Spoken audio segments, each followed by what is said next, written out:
Minto model reforms में ये बताया गया था कि मुसलमानों को सेपरेट इलेक्टोरेट दिया जाएगा। अब नेहरू साहब ने एक रिपोर्ट पेश की, उस रिपोर्ट में उन्होंने सेपरेट इलेक्टोरेट के अगेंस्ट बात की। उन्होंने कहा कि मुसलमानों को हम सेपरेट इलेक्टोरेट नहीं देंगे। इससे हुआ यूं कि मुसलमानों के और हिंदुओं के ताल्लुकात ख़राब होते चले गए इस नेहरू रिपोर्ट की वजह से। लेकिन इस नेहरू रिपोर्ट को कायदे आज़म ने किया रिजेक्ट और इसकी जगह अपने 14 पॉइंट्स पेश किए जो कि उन्होंने पेश किए थे 1929 में। आइए वन बाय वन देखते हैं कि वो 14 पॉइंट्स क्या थे और किस तरह उन 14 पॉइंट्स ने मुसलमानों को सेफ गार्ड किया सब कॉन्टिनेंट के अंदर। इसका पहला पॉइंट ये था, the form of the future constitution should be federal with great autonomy to the provinces. Federal system होना चाहिए और साथ ही साथ प्रोविंसेस को ऑटोनॉमी देनी चाहिए इसमें। सेकंड पॉइंट था, a uniform measure of autonomy should be granted to all provinces. एक यूनिफॉर्म किस्म की जो है ऑटोनॉमी देनी चाहिए तमाम प्रोविंसेस को एक जैसी।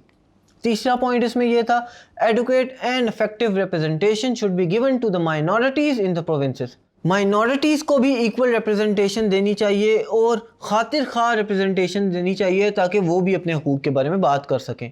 फोर्थ पॉइंट इसका ये था, in the central legislature Muslim representation should not be less than 1/3। जो सेंट्रल लेजिस्लेचर बनाया जाएगा उसके अंदर मुसलमानों की रिप्रेजेंटेशन 1/3 से कम नहीं होनी चाहिए। यानी अगर 3 हिस्से हैं तो इसमें से 1 हिस्सा मुसलमानों का होना चाहिए एटलीस्ट। फिफ्थ पॉइंट उसका ये था, the principle of separate election should apply to each community. However, if any community wants, it can choose the method of mixed election on its free will। यहाँ से भी साफ जाहिर होता है कि कायदे आज़म चाह रहे थे कि तमाम जो माइनॉरिटीज़ वगैरह हैं उनको भी प्रोटेक्शन दी जाए इंक्लूडिंग मुस्लिम्स। सिक्स पॉइंट ये था, no changes should be carried out in the territorial limits of the provinces which may affect the Muslim majority in the Punjab, Bengal NWF province, जिसे आज KPK कहा जाता है। यानी कोई नहीं की जाएगी टेरिटोरियल चेंज जिससे मुसलमान मेजॉरिटी एरियाज जो हैं उनको नुकसान पहुंचे। ये पॉइंट भी कायदे आज़म ने पेश किया था। सेवंथ पॉइंट क्या था, equal religious liberty should be granted to all communities. Quaid e Azam का ये कहना था कि तमाम जो माइनॉरिटीज़ हैं और रिलीजियस माइनॉरिटीज़ हैं उनको इक्वल लिबर्टी हासिल होनी चाहिए। 8th पॉइंट था, नो बिल और resolution should be passed in any legislature if 3/4 of the member of any community in that particular body oppose such bill। साफ जाहिर है कि अगर 3/4 जो है वो कम्युनिटी के मेंबर्स जो हैं उस बिल को अपोज करेंगे तो वो बिल जो है एक्सेप्ट नहीं किया जाएगा।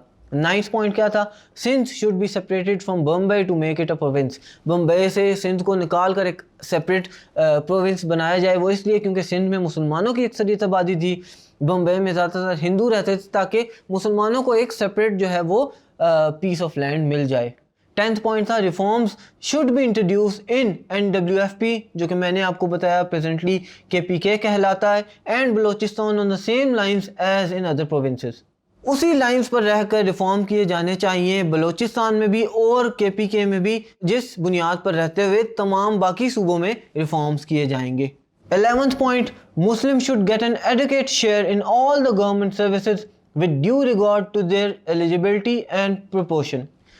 मुसलमानों की प्रोपोर्शन को देखा जाए, साथ ही साथ उनकी एलिजिबिलिटी को देखा जाए और उनको गवर्नमेंट में शेयर दिया जाए उसी हिसाब से। क्योंकि इससे पहले ब्रिटिश ने मुसलमानों को गवर्नमेंट जॉब से निकाल दिया था, लिहाजा कायदे आज़म को ये पॉइंट भी ऐड करना था इन 14 पॉइंट्स के अंदर। 12th पॉइंट इसका क्या था कि Muslim should get adequate safeguard for the protection of their religion and culture. मुसलमान चूंकि हिंदू और ब्रिटिश दोनों तरफ से पिस रहे थे, लिहाजा कायदे आज़म ने इस पॉइंट को सामने रखा कि इनके रिलीजन को और कल्चर को सेफ गार्ड किया जा सके। 13 पॉइंट इसका यह था कि Muslim should have at least 1/3 representation in all provincial and central ministries. 14th point इसका यह था कि no changes should be made in the constitution without the concurrence of the provinces. ये पॉइंट्स जब कायदे आज़म ने पेश किए तो ये मुसलमानों के पॉलिटिकल राइट्स को प्रोटेक्ट करने के लिए थे। साथ ही साथ इन 14 पॉइंट्स ने बड़े सगीर के अंदर कॉन्स्टिट्यूशनल राइट्स की या कॉन्स्टिट्यूशन रिफॉर्म्स की बुनियाद रखी और बाद में यही चलकर पाकिस्तान की तहरीक भी बनी। Thank you.